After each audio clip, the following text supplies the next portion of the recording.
We know that access to healthcare is improving in many countries, and the case of Chile is a good example. The case of Colombia is a good example. It is true that now people have access to much more easy access to healthcare, but this is again far from being true everywhere.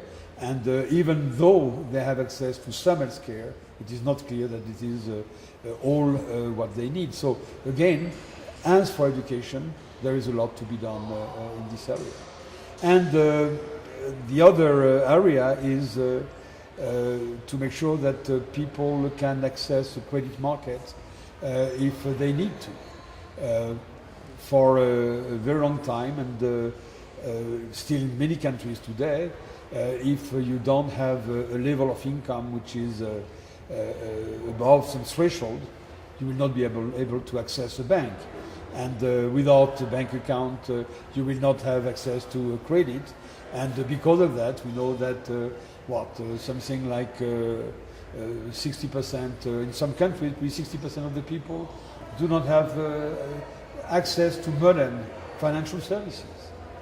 This is again an issue of opportunity. We must make sure that in the same way that people now in most places in Latin America have access to water, have water in their house, in the same way they must have access to a bank account and all the facilities which come with a bank account.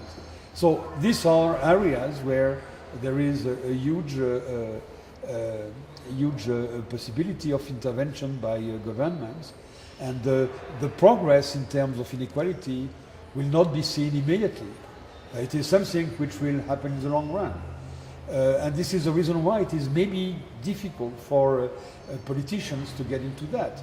Because if you get into a program and you say 10 years from now, 15 years from now, 20 years from now, we will be in a much more equitable society, it is not sure that you'll be elected because of that.